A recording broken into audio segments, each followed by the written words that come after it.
1965 के भारत पाक युद्ध में कोई समुद्री कार्रवाई नहीं हुई क्योंकि भारत सरकार ने उस युद्ध को आगे न बढ़ाने का फैसला किया था। तत्कालीन नौसेना प्रमुख एडमिरल PS सोमन की आपत्तियों के बावजूद भारतीय नौसेना को कोई कार्रवाई नहीं करने का आदेश दिया गया था। दूसरी ओर पाकिस्तान नौसेना के पास इस तरह का कोई प्रतिबंध नहीं था और इसलिए उसने गुजरात में द्वारका पर बमबारी की। हालांकि पाकिस्तान की कार्रवाई से कोई नुकसान नहीं हुआ, लेकिन इसने भारतीय नौसेना की प्रतिष्ठा को प्रभावित किया। 1965 के युद्ध में भारतीय नौसेना की इस गैर भागीदारी से नौसैनिकों और अधिकारियों में असंतोष था, जिसका परिणाम कुछ साल बाद 1971 में दिखने वाला था।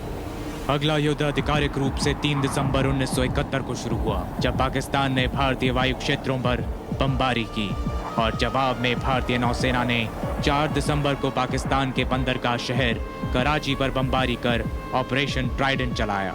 भारत का F-14 स्क्वाड्रन समुद्र में था जब उसके एक फ्रिगेट INS कुथार ने बताया कि उसमें एक बॉयलर फट गया था और उसकी मरम्मत की जानी थी। INS कुथार को वापस बॉम्बे ले जाने की आवश्यकता थी, लेकिन ये अपने आप में आगे नहीं बढ़ सकता था। इसलिए INS किरपान ने इसे वापस ले जाना शुरू किया और INS खुकरी ने दोनों जहाजों की निगरानी की। वापसी में स्क्वाड्रन को कई पनडुब्बी चेतावनियों से गुजरना पड़ा और ऐसी एक पनडुब्बी चेतावनी पर INS खुकरी ने कार्रवाई करने का निर्णय लिया। वे 6 दिसंबर 1971 को बॉम्बे बंदरगाह पहुंचे। भारत के नौसैनिक मुख्यालयों ने दीव के पास भारतीय जल में पाई गई दुश्मन की किसी भी पनडुब्बी को नष्ट करने का आदेश दिया। यह आदेश F-14 स्क्वाड्रन के तत्कालीन कमांडर कैप्टन महेंद्रनाथ मुल्ला को सौंपा गया था। हालांकि स्क्वाड्रन में कुथार मरम्मत में होने के कारण उपलब्ध नहीं था, लेकिन बची हुई एंटी सबमरीन फ्रिगेट्स 8 दिसंबर को इस मिशन पर बॉम्बे से रवाना हुए और आखिरकार 9 दिसंबर तक वे दुश्मन पनडुब्बी के करीब पहुंच गए थे।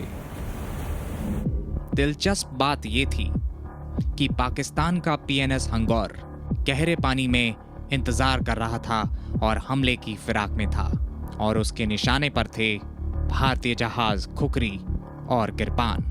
हालांकि उसका पहला टारगेट किरपान था।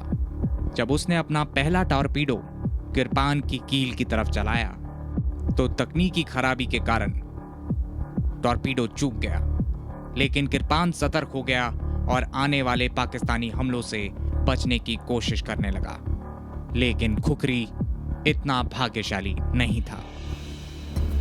PNS हंगौर द्वारा निकाला गया टॉर्पीडो खुकरी के कील के नीचे फटा। इसकी चपेट में आते ही 2 जोरदार विस्फोट हुए और जहाज में आग लग गई। कैप्टन मुल्ला ने जहाज को छोड़ने का आदेश दिया। इस वक्त 8:45 हुए थे। INS खुकरी तेजी से पानी में डूबने लगी और आखिरकार हिट होने के कुछ ही मिनटों में पानी के भीतर समा गई। जो इस दृश्य के गवाह थे, उन्होंने बताया कि कप्तान जलते और डूबते जहाज के डेक पर खड़े थे, ये जानते हुए भी कि वे बच सकते थे क्योंकि खुकरी के नाविकों के साथ नावें समुद्र में ईंधन और लपटों से घिरे पानी में जहाज के पास घूम रही थी। लेकिन कैप्टन मुल्ला ने अपने साथियों को एक अंतिम अलविदा कहा और अपने जहाज के साथ पानी में समाने का चुनाव किया। तेरी छुट्टी मंजूर हो गई है। सपनों के साहिल है, अपनों के अरमा है, बाकी हम काबिल हैं। घर पक्का हो रहा है बेटा तेरे ऑर्डर पे। और सीमेंट जेके सुपर सीमेंट पुत्र। देश के रक्षक से ज्यादा सुरक्षा का महत्व कौन समझेगा? जेके सुपर सीमेंट, बिल्ड सेफ। 1971 में भारत और पाकिस्तान युद्ध के दौरान 5 गोरखा राइफल्स की एक बटालियन, तब जिसे पूर्वी पाकिस्तान कहा जाता था, उससे सटी भारतीय सीमा पर तैनात किया गया था। 5 गोरखा राइफल्स की यह बटालियन 6 राजपूत के लिए आरक्षित थी, जिसे 3 दिसंबर 1971 को पूर्वी पाकिस्तान में गाजीपुर पर कब्जा करना था। मेजर कार्डोजो की बटालियन के गठन के साथ 48 घंटों के भीतर लिंक करने की उम्मीद थी, लेकिन अगले 9 दिन तक लिंक अप नहीं हो सका क्योंकि बैकअप नहीं होने से सैनिक भोजन, पानी और गोला बारूद के बिना चले गए। दुश्मन के तोपखाने ने उनकी चिकित्सा आपूर्ति को नष्ट कर दिया था। एक बड़ी सफलता में सिर्फ 450 जवानों की इस गोरखा बटालियन ने सिलहट पर कब्जा कर लिया और अंततः 16 दिसंबर 1971 को 2 पाकिस्तानी सेना ब्रिगेड के आत्मसमर्पण में कामयाब रहे। BBC द्वारा दिखाई गई खबर ने खुखरी थामे भारतीय जवानों के दृढ़ संकल्प को दर्शाया था। 5 GR की 4थी बटालियन सिलहट गैरिसन को संभालने में सक्षम थी। उनमें से लगभग 1000 सफेद झंडे के साथ आत्मसमर्पण के लिए आए थे। उस समय हमारी ताकत 532 तक कम हो गई थी, इसलिए सीओ ने कंपनी कमांडर को गोलाबारी करके उन्हें रुकने का संकेत देने के लिए कहा, क्योंकि अगर वे नज़दीक आ जाते तो जानते कि हमारी संख्या कितनी कम थी। इसलिए हमने एक गोलाबारी की और उन्होंने 2 युवा अधिकारियों को ये कहने के लिए भेजा कि हम आत्मसमर्पण करना चाहते हैं। सीओ ने ये कहते हुए एक संदेश जारी किया कि हम आपके आत्मसमर्पण को स्वीकार करने के लिए कोई आदेश नहीं मिला है, तो लड़ाई जारी रहेगी, आप वापस जाइए, हम लड़ते रहेंगे। लेकिन उन्होंने कहा नहीं, हमें आत्मसमर्पण करना है। यदि सीओ जवाब नहीं दे सकता है तो हम ब्रिगेड कमांडर से बात कर सकते हैं। तो हमने महसूस किया कि हमने उन्हें ये झांसा देने में कामयाबी हासिल कर ली है कि हम एक ब्रिगेड हैं। इसलिए सीओ ने ये कहने के लिए एक संदेश भेजा कि ये ब्रिगेड कमांडर के आदेश हैं कि यदि आप आत्मसमर्पण करना चाहते हैं तो ब्रिगेड कमांडर उच्च मुख्यालय से बात करेगा और आपके आत्मसमर्पण को स्वीकार करने के लिए अनुमति प्राप्त करेगा, और उन्हें अगले दिन आने के लिए कहा। इसलिए हम ब्रिगेड कमांडर के पास वापस गए और उन्हें आकर बताया कि पाकिस्तान आत्मसमर्पण करना चाहता है, इसलिए वे एक हेलीकॉप्टर में आए। इस समय तक 1000 पाकिस्तानी जवान इकट्ठे हो चुके थे, क्योंकि उनके पास और कुछ करने के लिए नहीं था। उन्होंने हेलीकॉप्टर को आते हुए देखा और पूछा कि इसमें कौन आया है, और हमने बताया कि ब्रिगेड कमांडर आए हैं। उन्होंने ब्रिगेड कमांडर से बात की और पूछा कि हेलीकॉप्टर में कौन आया, तो उन्होंने कहा मैं हेलीकॉप्टर में आया था। और उन्होंने उनसे पूछा लेकिन आप पहले कहाँ थे, जिस पर उन्होंने जवाब दिया कि वे तो 100 किलोमीटर दूर थे। पाकिस्तानी सैनिकों ने फिर उनसे पूछा कि फिर यहाँ कौन था, जिस पर उन्होंने जवाब दिया कि केवल आधी बटालियन। पाकिस्तानी चेहरों के रंग उड़ गए थे, वे आपस में बड़बड़ा रहे थे कि ये कैसे संभव हो सकता है कि आधी बटालियन हमसे इतनी देर तक लड़ रही हो। उनके लिए एक बहुत बड़ा झटका था और हमारे लिए भी आश्चर्यजनक, जब 3 ब्रिगेडियर, 2 पूर्ण कर्नल, 173 अधिकारी, 290 जेसीओ और 8000 सैनिकों ने आधी बटालियन के सामने आत्मसमर्पण कर लिया।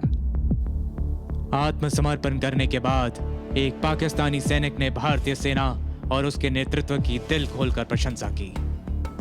विजयी बटालियन जल्द ही शहर में प्रवेश कर गई।